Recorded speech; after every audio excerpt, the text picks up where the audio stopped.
Yeah, we got two more videos. I think the last video got taken down.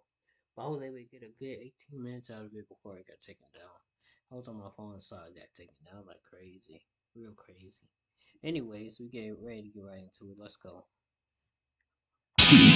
We're gonna make a pretty good team. No capes. What is this, karate class? Karate? These pants are black and stretchy, fool. We're ninjas. No superpowers. Not bad, is she? Wow. No mercy. I'm gonna turn this robot into a nobody. What? Don't miss the brand new series, Supah Ninjas. Catch the series premiere Saturday, April 16th at 8:30.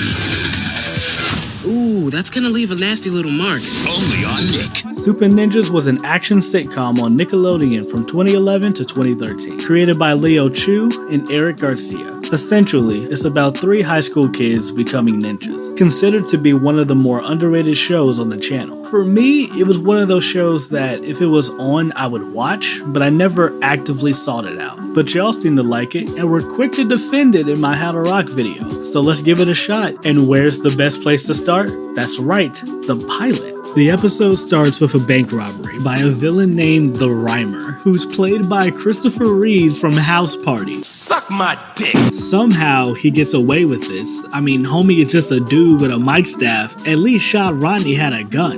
And Rihanna. Hi, Rihanna. Soon after, we meet our leads, Owen Reynolds, Amanda McKay, and Mike Fukunaka. Owen is telling Mike that he should have more confidence and to go talk to his crush, Amanda. But that's Amanda McKay. Cheerleader, athlete, and brain.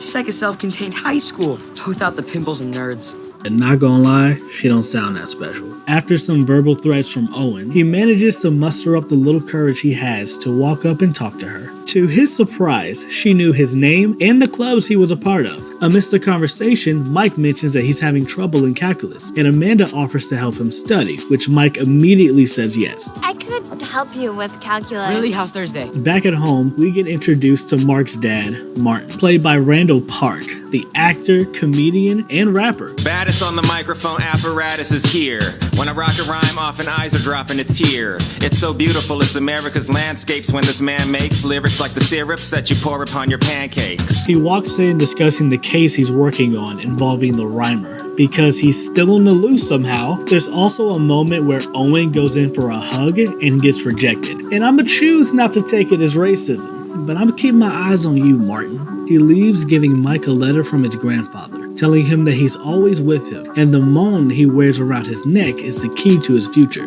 which leads to them discovering a hidden passage under Mike's bed. Is this where you keep your special magazines?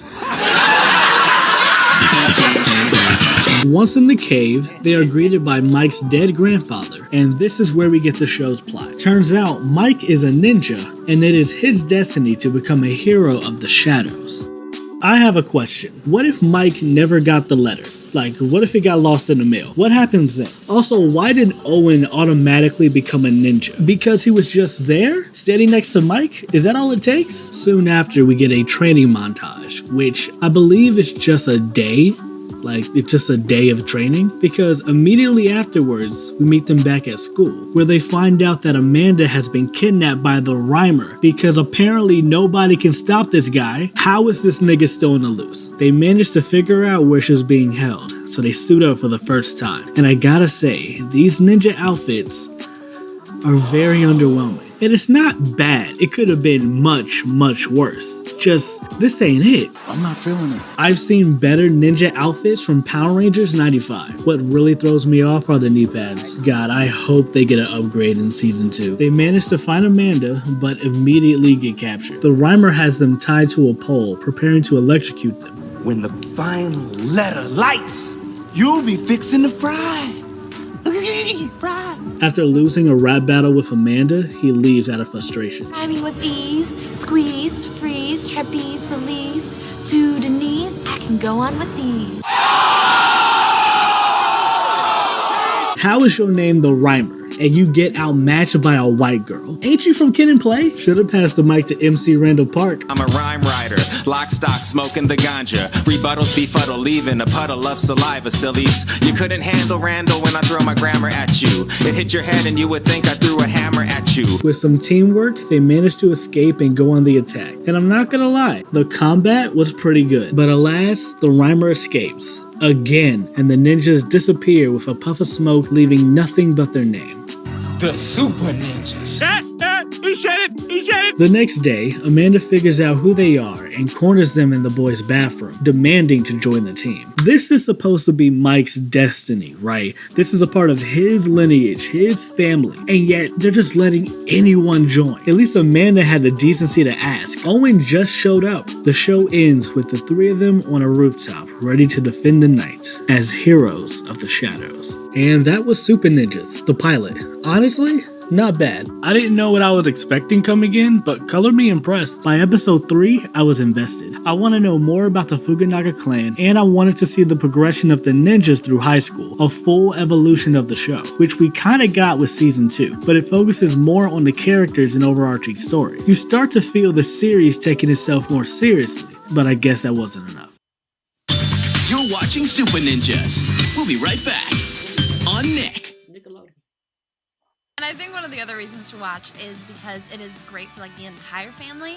So it's not a show that just you like. Your brother will like it too, and your parents will like it too, and everyone will like it. So I think it's a show you can watch together, and it's one of those shows that you can really relate to everyone with. Mike Fuganaga, played by Ryan Potter, there isn't an official leader of the group, but it's pretty much Mike. He first comes off as timid and nerdy, but gets more confidence throughout the season, but still retains his nerdiness, which has proven to be pretty useful. There's an episode where they're on a train going to a comic book convention called Intergalacticon, and it was his knowledge that helped them narrow down their suspects. And he got to cosplay with Amanda. Homie was bricked up looking at Amanda. Speaking of that, Mike was down bad for Amanda, all the way back to 5th grade, which explains how easily he gets jealous. Like when she started liking Cameron, he almost got that man arrested and almost killed. He calms down a lot by the end of the season. He even gets himself a girlfriend. Mike is the best fighter in the group, hands down. He has the most takedowns of all the ninjas. He's skilled in nunchucks, shurikens, and swords. And he knows ninja magic. Homie is a natural, literally. Also, let me talk about this nigga Connor, bruh, because I'm not sure if I like him or not. Alright, so Ninja Connor, I rocks with, but regular Connor needs to get his ass beat. He's so annoying. He becomes tolerable throughout the season only because it's revealed that he's also a ninja, and he gets better as a ninja, but as regular Connor,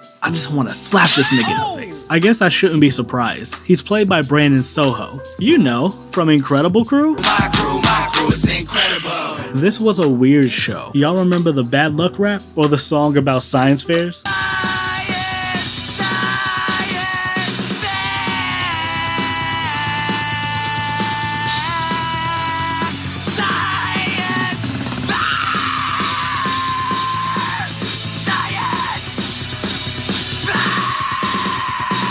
That happened, and we all let it happen. But back to the show. Owen Reynolds, played by Carlos Knight, Owen is the dumb comic relief character. He constantly runs in without a plan, misunderstanding the situation. Did I mention that he raps? Because of course he does. Can't be a black man on TV without spitting some bars. Wearing black in the night, these super ninjas are super. Shut your bitch ass up! And every other word out of his mouth is a joke or some kind of punchline. Like during the series, he has this running gag where he threatens to expose one of Mike's secrets if he doesn't do what he says. Or I'll tell everyone how long you slept in diapers. Go, or I'll tell everyone you wrote a fan letter to Justin Bieber. Pull it off and I'll tell everyone about your third nipple. Or when they first get to the cave and the first thing he does is start touching stuff. Like, nigga, this is not your house. Usually this would piss me off to no end, and y'all already know I hate stupid characters, but yet I found myself enjoying it. Owen might be my favorite character. For starters, his delivery and comedic timing are some of the best in the show. It just comes so naturally and gets better with each episode, which isn't surprising. Carlos is by far the best actor of the three, but that doesn't mean he's perfect. Some of the jokes don't always land and completely ruin the scene.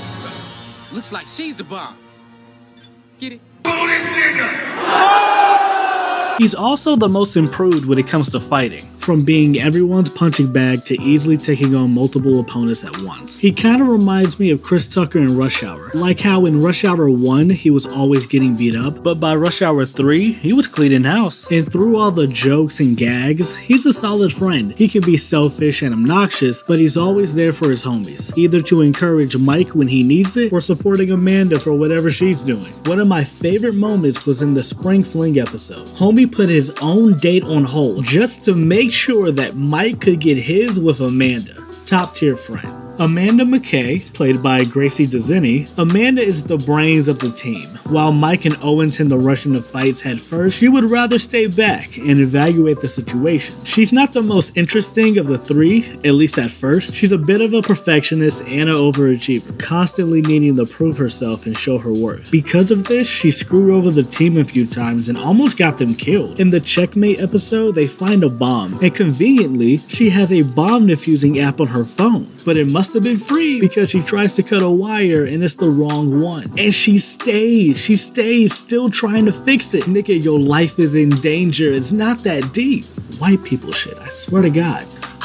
I also love during the build up to the explosion, you see Owen take off first, yet he's the only one with burn damage. But yeah, she gets better throughout the season, learning to trust herself and her teammates. But then season 2 happens. Alright, let's talk about Flint. This discount Robin Hood, this bootleg Oliver Queen, this watered down Jet. Give me your shoelaces. I thought Flint was gonna act as an anti-hero, which I was completely down for. It would have been a great change of pace while also introducing new conflicts. And I mean, they dabble with the concept for the first half, and to be fair, it was done well enough, but it soon devolved into a forced love triangle. The only thing good to come out of it was her mask. I thought it looked cool, and it made the suits look better. And the payoff in the Spring Fling episode was pretty good, I'm not gonna lie. When Mike mustered up the courage to finally ask Amanda to dance, and he gets that thumbs up from Owen as they dance the night away, come on, that's a solid episode.